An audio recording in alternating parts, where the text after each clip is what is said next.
Okay. Now, in these vote chats, we normally ask a bit about your personal ideologies. I was wondering, where do you see yourself? I know it's sort of analytical and it's a bit sort of abstract, but where do you see yourself on the left-right spectrum, for example? Are you in the centre?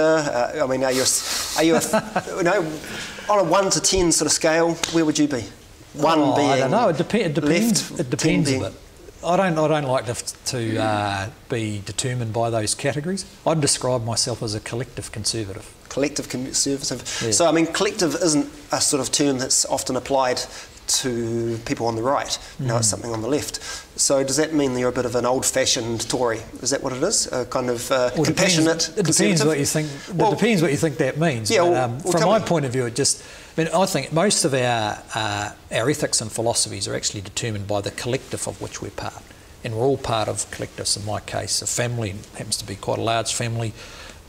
People experience that through their churches, through their iwi, through a union, and I think those are really important. In fact, my view is if you believe in smaller government, as I do, the alternative is actually other stronger institutions, strong civil institutions. Right.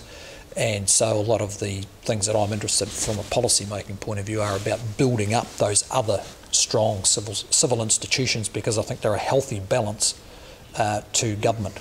But that sort of runs against some other right-wingers who are very focused on the individual and, you know, the Thatcherite idea of there is no such thing as society, only individuals. So, you know, I guess that speaks to the wide church that the National Party is. Well, I think most people who regard themselves as right or centre-right in New Zealand are roughly in the same kind of position where I'd be. They might articulate it differently. I don't think we have much in the way of a sort of genuine liberal right. No, we don't. And we've seen that with that party in particular, which called itself the Liberal Party, but has been pretty sort of socially conservative and non-liberal on lots of things.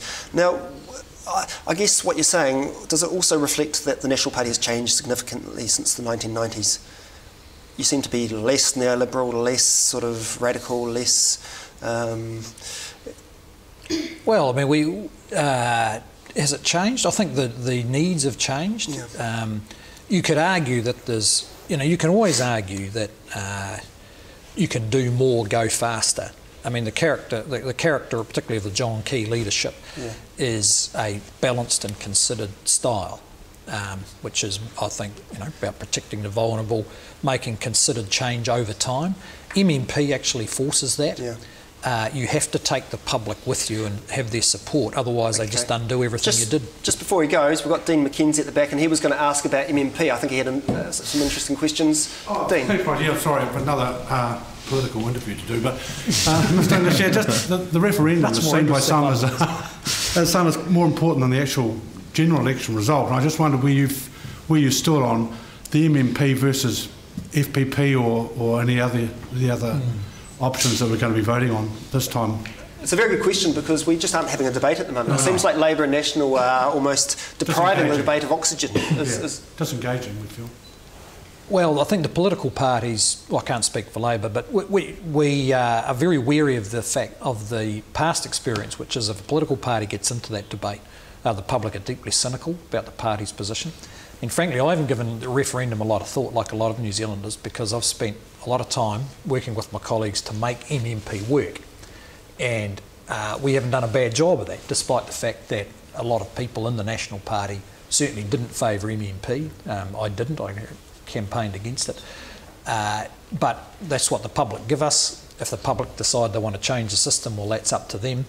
Ironically enough, as I've explained to some of my colleagues, the better the current government does working with 3 support parties, the less likely it is to change. To get what some people want, we would need to stuff up pretty badly, and we haven't done that. So how will you be voting? I haven't decided, actually. Really? To be honest, I just simply haven't thought about it that much. But look, I'd have to say my bias though is with the system that we work with every day. And changing the electoral system can be a pretty major distraction from from the very significant economic and other issues that we've been talking about today. So given that the electoral system question is so important, do you think it might have been a mistake to hold it at the same time as an election when we've got these other big issues on the table? Well, we had a pretty hard look at all the process. I mean, even with the referendum starting now, nothing could change till about 2017 election anyway. That decision's been made It just seems a bit unfortunate, don't you think, that we're not really having a lot of debate? Well, I think the lack of debate, frankly, is a result of the relative success of the government, and particularly the Prime Minister, of managing a set of relationships which, even 3 or 4 elections ago, we would have regarded as an impossible mixture in government. The National Party, a Maori nationalist party.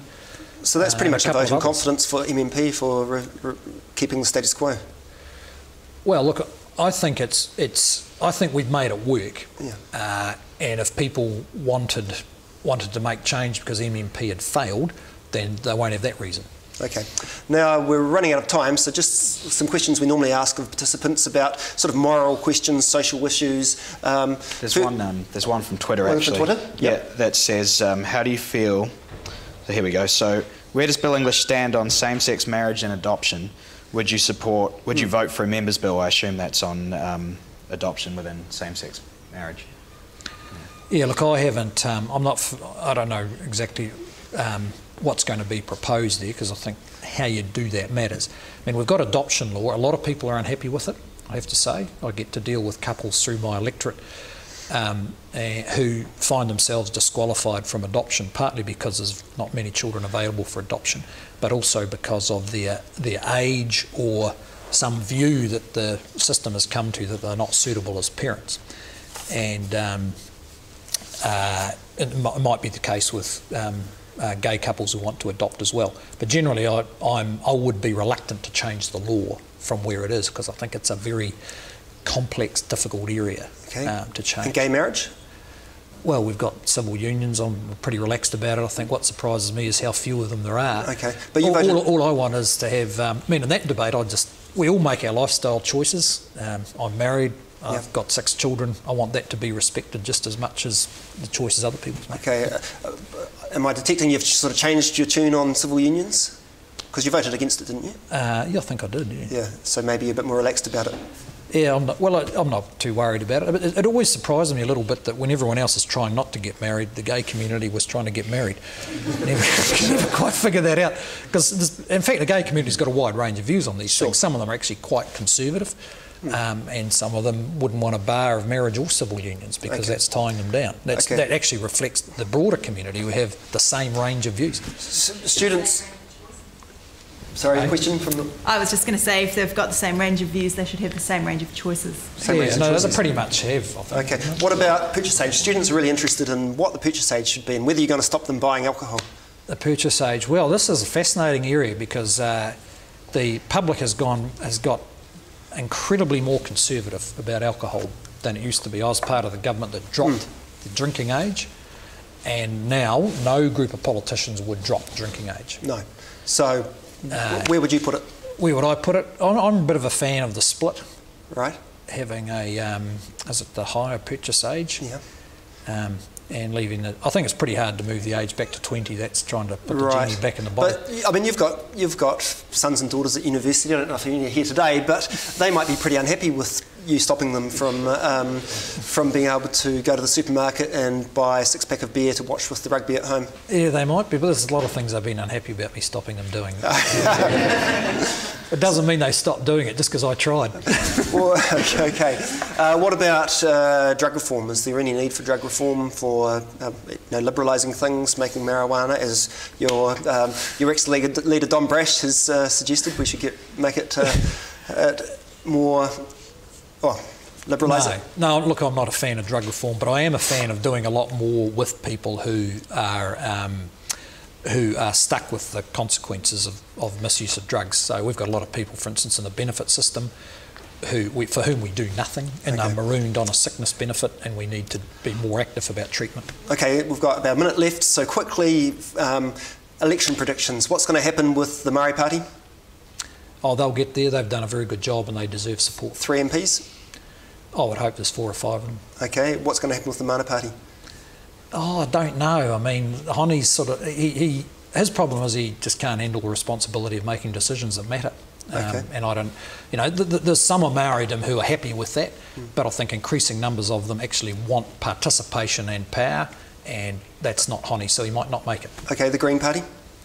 Are they going to finally hit the 10% mark, do you think? Yeah, well, I think they could. I mean, they're eating away at Labour's support, deservedly, in my view. They're just doing a better job not just on the environment but also on economics, and they deserve, in my view, to get over 10%. Do you think there's any chance of them supporting you in government? You know, because they've got their new policy where they would consider a national party being put into government. Do you think that's just total rhetoric, or do you think there's really a chance? I don't think they've actually considered it. They've just said they won't completely nix the idea, you know. Yeah, that's right. So, and we do sit in the same room every month or so. So is there any chance, do you think? I think it's pretty minimal. I mean, the surprising result for all the politicians was this polling that showed about 2/3 of national and Green supporters could contemplate it.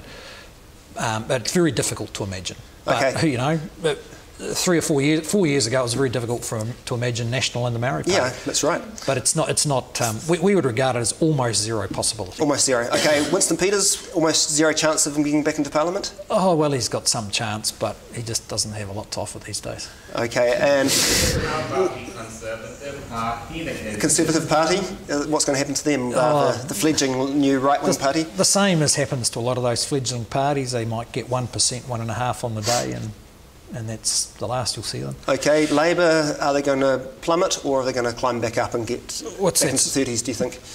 Well, I think they're getting into the position where it's a bit like 2002, where their coalition partner, I haven't asked you about potential coalition partner, is eating away at their support because they're doing a better job. So who knows, in the last week or two they could take quite a plunge, or they might be able to hold it. And I think a lot of their strategy is going to be about defending their position against the Greens. Okay, and National, is there any real chance that you'll get over 50%?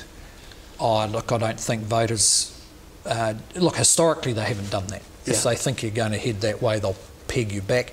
And look, we don't take anything for granted. We have to run a strong campaign with clarity about our direction, so you're not so that we can earn that public support. So you don't really think you'll get over 50%? There's not much chance? Well, there's almost no history of it, because voters are, just very careful about it. We'll have to do a very good job getting catching the public imagination to get enough to win well. And in your own electorate, obviously no one's picking you to lose, but your majority is what, 15,500, I think. Is it going to go up? Well, I'm door knocking in Balclutha tomorrow, so I'll find out. Okay, well, good luck with that. Okay, thanks, Mr. English, for coming along. Thanks everyone for coming.